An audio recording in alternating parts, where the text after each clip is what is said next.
and make the issue, and they're going to have to prove that Congress never did any of this, and these statutes don't exist. They can't. This is why these judges are trying to dismiss this thing as being frivolous. That judge cannot dismiss this on his own. The other side had to file paperwork, had to go back in and make the issue that Congress never did any of this. The accusers never file paperwork in. Never file paperwork in. It's always the judge that's making the decision here without any documentation from the other side. You object. I refuse this paperwork because the accusers were required to rebuttal the facts put before this court, and they have to prove that Congress did not relinquish the state laws and turn them into international law, and that Congress did not relinquish your office and turn you into a UN employee, and that Title 8 doesn't mean that you didn't give up your citizenship, and Title 22 means that you aren't a foreign agent. They cannot rebuttal this because it's the facts. Congress created this stuff. But along with this, you're also going to put in the definition, the Coram non judice definition. In this definition, it goes back in and defines what a person is under federal statutes as well as state statutes. Now, you have to use the corresponding laws for your state that deals with the word person. But also you have to go back in and look up the corporation aspect for your state. And you also have to go back in and look up the political subdivision terminology. This is pretty much standard all through the federal guidelines, what's in this documentation. But you have to fit it for your state. Now, the accuser is going to have to go back in and justify and prove that when they brought you into that courtroom, they didn't bring you in as a corporation. They're going to have to make this argument. Here again, this judge cannot sit here and say, well, this is frivolous. I'm going to strike this. Sir, you can't strike anything, and sir, you can't say anything that's frivolous because the other side never sit down, filed any paperwork in to sit down and rebut any of this. You're making law from the bench. You're making decisions from the bench. You're now in violation of Title 28, 454. And 455. Violation of federal laws. I object. You can't make this distinction. The accuser has to sit down and file paperwork to rebut all of this, and they never filed one document in. Because they have never filed, they have remained silent. That means that my paperwork stands on its own as being valid because the other side never disputed it. You can't to protect them. You're now in violation of your job. We also went in and we created the reversal.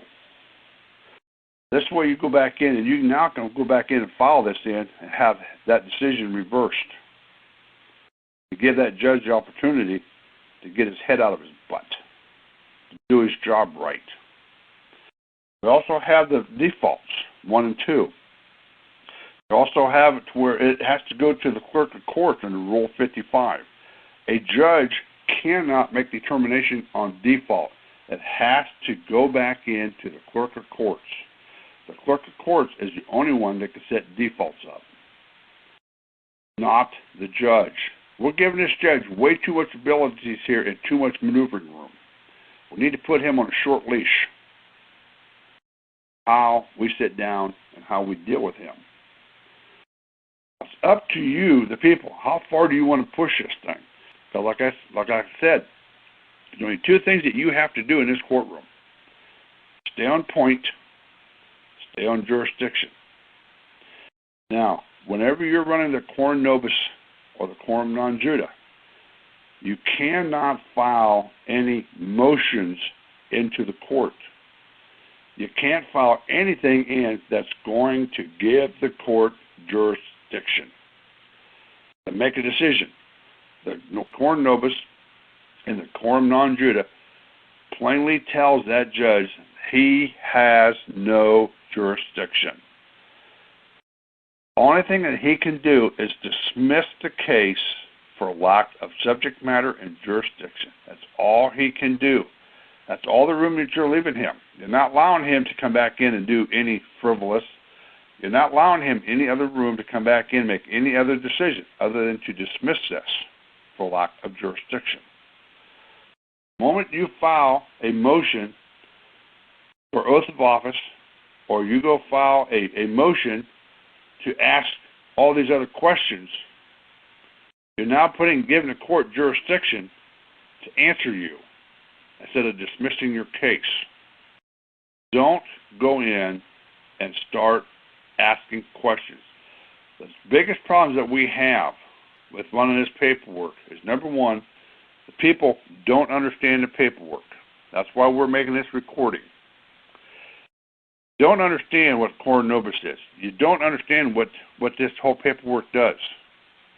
You need to sit down and read the documents. You need to understand what the documents are. They're not that hard. Second, get rid of your ego, that you're smarter than they are, and you're going to try to trap them, and you want to get them to confess their sins before you sit down and drop the hammer on them. When you start trying to get these courts to sit down and start bringing them out on a fly paper, so to speak, or you're trying to get them to confess their sins and bring them in for repentance, 9 times out of 10 you're going to trap yourself, because when you're doing this, you're giving court jurisdiction and they're going to come back and hammer your butt. You got off the point. Point is, stay on point. Stay on jurisdiction. Don't get off into these other little realms because you want to try to trick the court into doing something. These courts have been around for over 200 years. They know how to deal with you. They know how to manipulate you. They know how to get you off the subject point. And when you're trying to get them to come onto a piece of fly paper so you can sit here and trap them, you just got off point and you gave that court subject matter, you give it jurisdiction. Because you didn't do your part by holding firm on jurisdiction. You gave it to them instead of keeping it off of them. But we have created a whole sections of documentation on questions and answers from the Department of State. What is a foreign state? Who falls under foreign state? I've also developed a cheat sheet for you to sit down to be able to walk in and stay on point, stay on subject matter, stay on the jurisdiction of being able to back up your arguments. We also have you got to go back and read Rule 4.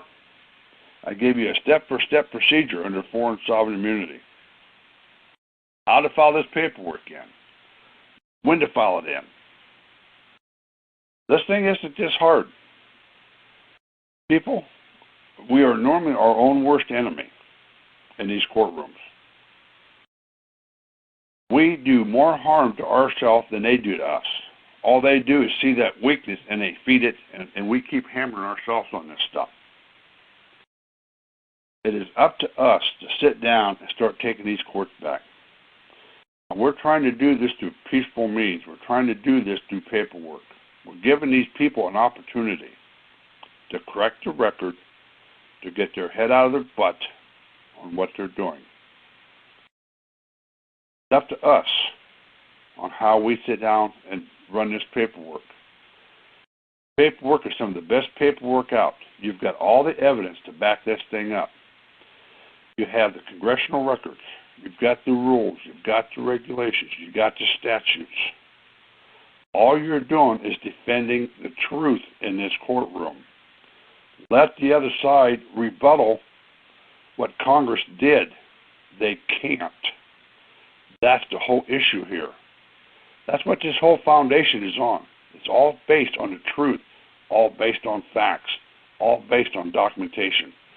The other side cannot go back in and rebuttal that Congress did not create 49 Statute 3097, Treaty Series 8881, Conventions and Duties of the State.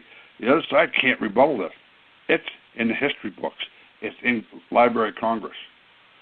The other side cannot rebuttal the International Organization Immunities Act of December 9, 1945, that Congress relinquished their office over to the UN. They can't rebuttal this.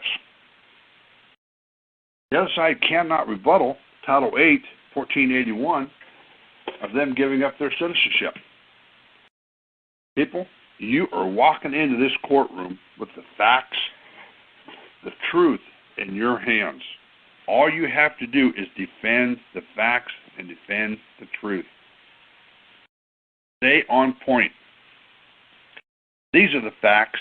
These are the issues. These are the laws. Now, this other side, the accuser, has to rebut this. They have to prove that Congress never did this. And if they can't, then this court don't have jurisdiction. It can't have jurisdiction. Because here's the fact that you are no longer an American citizen. Here's the fact that this office now comes under UN. That's how simple this argument is, people. Don't complicate this. Don't try to clutter this thing up with all kinds of other crap on any of this. Right now we're sitting here and we're trying to do a recording. Guest one, you're more than welcome to listen in. We're talking about the Coram Nobis and Coram non-Juda. I'm doing a foundation on what this stuff is, why it exists, and what we're doing with it. People, we have the facts on our side. We get the proof on our side that these public offices don't exist legitimately.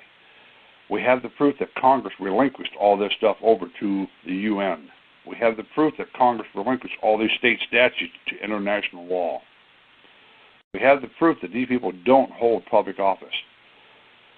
The courts are going to fight you tooth and nail on this. They're not going to come down and sit here and shake your hand and sit here and say, oh my God, thank you for revealing the truth to us. Because we're exposing over 200 years of corruption.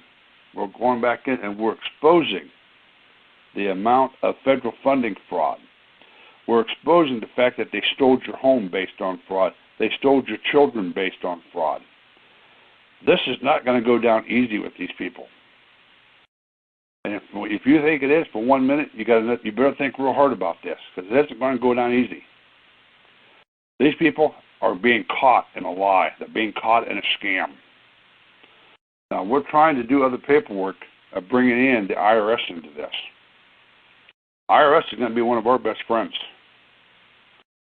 IRS is going to sit down and be able to help us by bringing in a W-9 form into your hearing and ask this judge and the prosecutor to fill out a W-9 form, or a 1099 OID, or a 1099 CAP, or a miscellaneous, or an A, B, C. There are different 1099 forms that need to be filled out. And tell the courts, you're going to operate, then fill out these forms for taxes, because we're not going to allow you to embezzle any more money. We're going to report it to the IRS. Now fill out the paperwork. If you're bringing me in as a corporation, then where's my dividends? People, we have avenues to go run with. But for you to sit back and throw your hands up in the air the moment this judge sits here and writes your paperwork off as being frivolous, and you panic, there's no reason for you to sit here and panic when you get the truth in your hands. There's no reason for you to sit here and panic whenever you have the evidence. They don't want this stuff on the record. We didn't create this problem, people. They did. It's Coram Nobis and Coram non-Juda. It's real simple paperwork. All you have to do is go back in and understand the foundations, because all the information is being given out to you. As we get new information, it's being added to it. You have the truth on your side. You have the truth, the facts, the laws, congressional records that backs up your statement. Courts cannot disprove any of this. The accusers cannot disprove any of this. It's up to you what you want to do with it. It's up to you, or whether you're going to stand on the truth and push it, or allow them to intimidate you and threaten you. And the moment the judge sits down and sends some paperwork out and says, well, this has been stricken from the record, you go out, you immediately go back in and do an objection. You sit down and tell this judge, you have no authority to do anything.